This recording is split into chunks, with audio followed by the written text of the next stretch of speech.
प्यारे बच्चों, आज हम मध्य प्रदेश बोर्ड परीक्षा 2020 कक्षा 10वीं विषय गणित प्रश्न पत्र का हल देखेंगे, जिसमें हम दीर्घ-उत्तरीय प्रश्न 4 अंक वाले प्रश्नों के हल देखेंगे।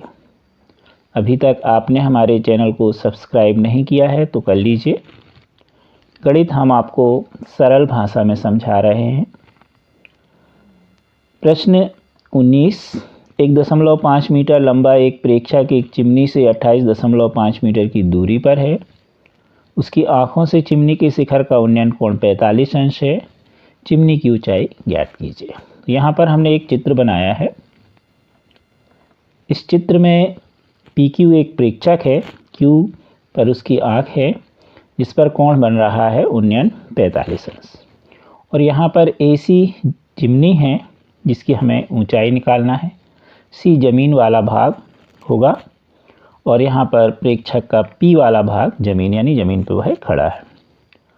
दिया है आपको कि PQ है 1.5 मीटर और BQ यानी दूरी 28.5 मीटर। अब ये ऊपर की तरफ हम देखें त्रिभुज ABQ, तो ये समकोण त्रिभुज है और इसमें ये हमें आधार कहलाएगा और AB लंब कहलाएगा। तो लंब बटे आधार tan होता है, इसलिए हम यहाँ पर त्रिकोणमितीय अनुपात tan लेंगे। आप 3 त्रिकोणमितीय अनुपात से सभी सवाल कर सकते हैं, साइन, कॉस और tan। तो जिस प्रश्न में जैसा यूज़ हो उसको आपको उपयोग करना है। तो यहाँ tan लेंगे। क्यों लेंगे हमने बता दिया, क्योंकि आपको आधार दिया है और लंब ज्ञात करना है और tan होता है लंब बटे आधार। तो tan 45 बराबर लंब AB बटे आधार BQ। tan 45 का मान आपको टेबल से मालूम है 1 होता है, तो हम 1 लिख देंगे। AB का मान हमको नहीं मालूम और BQ का मान 28.5, तो यह गुणा कर दीजिए तो AB बराबर आ गया 28.5। अब फिर से अगर हम चित्र देखें तो इस चित्र में हमें AB का मान मिल गया 28.5। हमें बताना है AC का मान। तो ध्यान से देखिए कि PQ काय के बराबर है BC के, क्योंकि एक आयत है।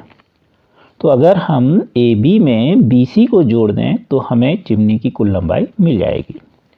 तो हमने लिखा है चित्र अनुसार चिमनी AC की ऊंचाई AB धन BC और AB का मान है 28.5 और BC का आप देख चुके 1.5, क्योंकि ये PQ के बराबर है। तो टोटल मान आया 30 मीटर, यानी जो चिमनी है उसकी कुल ऊंचाई होगी जमीन से 30 मीटर।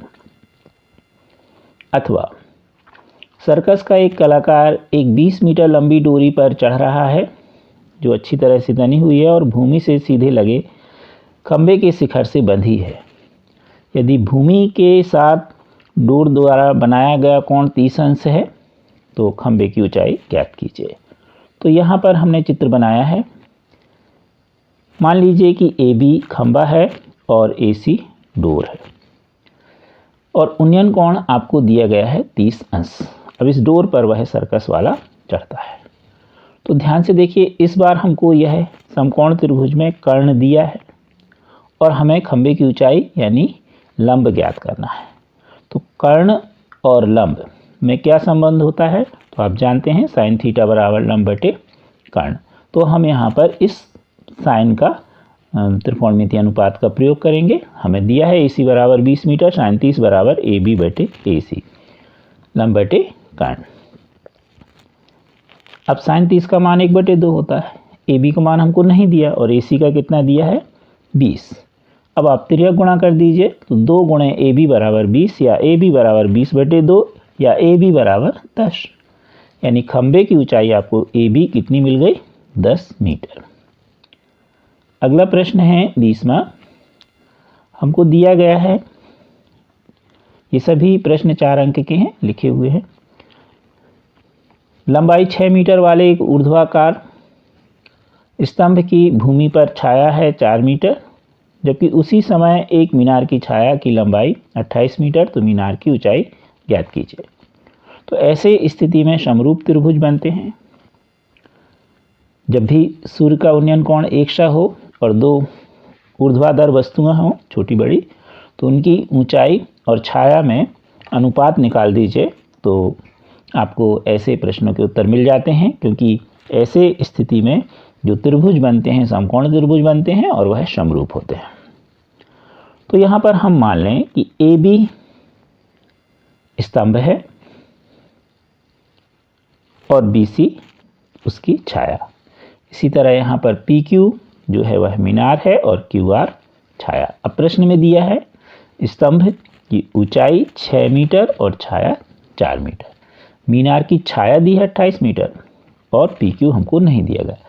यह मान लीजिए सूर्य का उन्नयन कोण है, तो C बराबर R, और यह 90 अंश है। ऊर्ध्वाधर की स्थिति में ही रहेंगी, छाया के लिए हम ले रहे हैं। तो ये दोनों समकोण त्रिभुज हैं, तो निश्चित तौर पर यह समरूप होंगे। तो यहाँ पर हमने जिक्र भी किया है, पहले तो हमने दिया लिख दिया है कि क्या क्या दिया है, तो अभी हमने समझाया। अब हम कोण C बराबर कोण R, क्योंकि ये एक ही स्थिति में सूर्य के उन्नयन कोण है, और कोण B बराबर कोण Q 90 अंश है, इसलिए त्रिभुज ABC समरूप त्रिभुज PQR। क्योंकि दो कोण लिए हमने कंटिन्यूअस लगातार, तो इनको बोलेंगे हम कोण कोण समरूपता प्रमेय है। अब त्रिभुज समरूप हैं, तो समरूप त्रिभुज की दो शर्तें होती हैं। पहला, संगत कोण बराबर होते हैं। दूसरा, संगत भुजाएं अनुपातिक होती हैं। तो हम यहाँ दूसरी शर्त को लेंगे कि समरूप त्रिभुज की संगत भुजाएं अनुपातिक होती हैं। तो हम AB बटे BC बराबर PQ बटे QR कैसे लेते हैं संगत भुजाएं, यह भी हम आपको समझा दें। यहाँ पे हमने लिया AB को अंश और छाया BC को हल। तो यहाँ पर भी हम जो ऊंचाई है PQ बटे QR, यानी छाया दोनों में नीचे आएगी, अगर ऊंचाई दोनों में, तो ये ध्यान रखना है। तो हमने लिख दिया है। अब हम मान रख देंगे इसमें। तो AB का मान हमारे पास 6 था, BC का मान 4, PQ हमको नहीं मालूम, QR का मान 28, त्रिया गुणा कर दीजिए।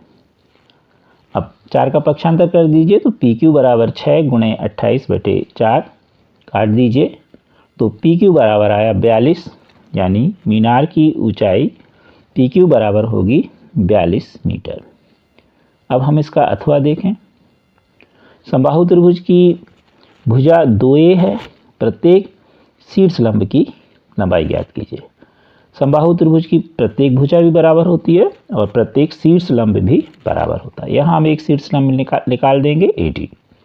तो हमने मान लिया है कि त्रिभुज ABC समबाहु त्रिभुज है और AD भुजा BC पर शीर्ष लंब है। सभी भुजाएं बराबर हैं, 2a 2a। यहाँ पर हमने लिख दिया है AD लंब BC। अब AB बराबर BC बराबर CA हमको पहले ही से दिया है, यानी तीनों भुजाएं बराबर हैं। अब समबाहु त्रिभुज का क्षेत्रफल का आप सूत्र लगा दीजिए, करनी 3/4 भुजा का वर्ग।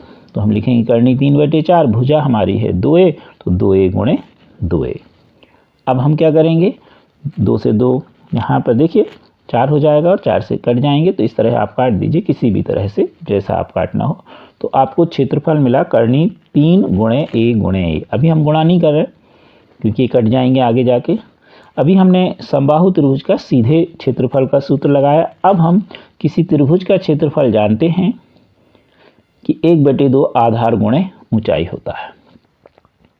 ऊंचाई को हम शीर्ष लंब भी कहते हैं। तो अब पुनः हम त्रिभुज ABC का क्षेत्रफल निकालें, 1/2 आधार गुणे ऊंचाई। अब 1/2 ज्यों का त्यों आधार BC लेंगे हम और ऊंचाई यानी शीर्ष लंब AD, और ये हम निकाल चुके हैं। काय के बराबर है करनी 3 गुणे a गुणे a के। 1/2 BC का मान 2a चित्र से रख दीजिए, गुणित AD बराबर करनी 3 गुणे a गुणे a।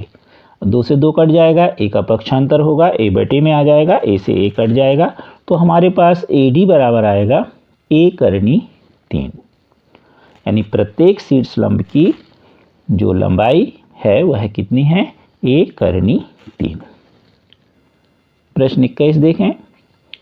एक छतरी में 8 ताने हैं जो बराबर दूरी पर तनी हुई हैं या लगी हुई हैं। छतरी को जो 45 सेंटीमीटर त्रिज्या वाले एक सपाट वृत्त मानते हुए, सपाट इसलिए कहा जा रहा है क्योंकि छतरी थोड़ा सा गोलाकार होती है, तो इसके दो क्रमागत तानों के बीच की क्षेत्रफल को निकालिए। अब यदि हम एक वृत्त बनाएं और उसमें हम 8 ताने यानी 8 त्रिज्याएं खींच दें, बराबर दूरी पर, तो वह वृत्त का क्षेत्रफल 8 बराबर भागों में त्रिज्यखंड के क्षेत्रफल के बराबर भागों में बढ़ जाएगा। यही हमने लिखा है कि चूंकि वृत्ताकार है छतरी, 8 समान दूरी पर ताने लगी हैं, तो उस स्थिति में उसके कितने बराबर क्षेत्रफल में त्रिज्यखंड के बढ़ जाएगा? 8। अब वृत्त की त्रिज्या हमको कितनी दी है? 45। तो अब प्रत्येक त्रिज्यखंड का क्षेत्रफल क्या होगा? तो हम वृत्त का क्षेत्रफल निकालेंगे और 8 का भाग कर देंगे। वृत्त का क्षेत्रफल का सूत्र आपको याद है, पाई आर स्क्वायर बटे 8। पाई का मान रख दीजिए 22/7, आर का मान 45, तो 45 गुणे 45 लिख दीजिए, काट दीजिए। अब 11 गुणे 45 गुणे 45 का गुणा कर लीजिए, तो आएगा 22,275 और नीचे आ जाएगा बटे में 28। क्षेत्रफल निकाला, इसलिए हम यहाँ लिख देंगे वर्ग सेंटीमीटर, यानी प्रत्येक त्रिज्यखंड का क्षेत्रफल 22,275 बटे 28 वर्ग सेंटीमीटर। अगला प्रश्न है, संलग्न आकृति में छायांकित भाग का क्षेत्रफल निकालिए। जबकि ABCD 14 सेंटीमीटर भुजा वाला एक वर्ग है और APD और BPC 2 अर्धवृत्त हैं। तो ये चित्र है। यहाँ पर हम देखें ABCD एक वर्ग है, वर्ग मतलब सभी भुजाएं बराबर हैं। तो सबसे पहले हम लिख दें कि ABCD में जो सभी भुजाएं बराबर है, अर्थात उसकी भुजा DC, या हम दूसरे शब्दों में A भी कह सकते हैं, यह हमको 14 सेंटीमीटर दी है। अब वर्ग का क्षेत्रफल होता है A वर्ग या भुजा का वर्ग। A का मान हमको 14 दिया है, तो 14 गुणे 14 यानी 196 वर्ग सेंटीमीटर किसका क्षेत्रफल हुआ? पूरे वर्ग का। अब यहाँ पर ध्यान से देखिए, ये अर्धवृत्त हमने पेंच बनाया, थोड़ा सा ये अर्धवृत्ताकार नहीं दिख रहा, लेकिन आप अर्धवृत्त बनाए अगर हम, तो इस तरह से बनेगा। और ये अर्धवृत्त, अब ध्यान से देखिए, ये अर्धवृत्त है तो इसकी ये त्रिज्या इस पूरी यानी BC की आधी होगी, यानी 14 की आधी यानी 7। तो इस अर्धवृत्त की त्रिज्या भी 7 होगी और इसकी भी 7 होगी, और दोनों एक से हैं, आधे आधे हैं, तो अगर हम आधे आधे को मिला दें तो एक पूरा वृत्त बन जाएगा जिसकी त्रिज्या होगी 7 सेंटीमीटर। तो हम पुनः अर्धवृत्त की त्रिज्या निकाल रहे हैं, 14/2 यानी 7 सेंटीमीटर। दो एक समान त्रिज्या 7 सेंटीमीटर के अर्धवृत्त हैं, इसलिए दोनों मिलकर के एक पूर्ण वृत्त बनेंगे और वृत्त का क्षेत्रफल होता है पाई आर स्क्वायर। पाई का मान 22/7, आर का मान 7, 7 गुणे 7 लिख दीजिए, काट दीजिएगा, तो आपको मिला 154 वर्ग सेंटीमीटर। अब छायांकित भाग का क्षेत्रफल निकालना है, तो आप चित्र में देखिए, हम आपको समझाते हैं। ये एक पूरा वर्ग का क्षेत्रफल निकाला आपने। अब इस अर्धवृत्त और इस अर्धवृत्त इसको हटा दीजिए, यानी पूरे वृत्त को क्षेत्रफल को 196 में से घटा दीजिए। तो हमने 196 में से 154 को घटा दिया, तो कितना मिला? 42 वर्ग सेंटीमीटर। Thank you.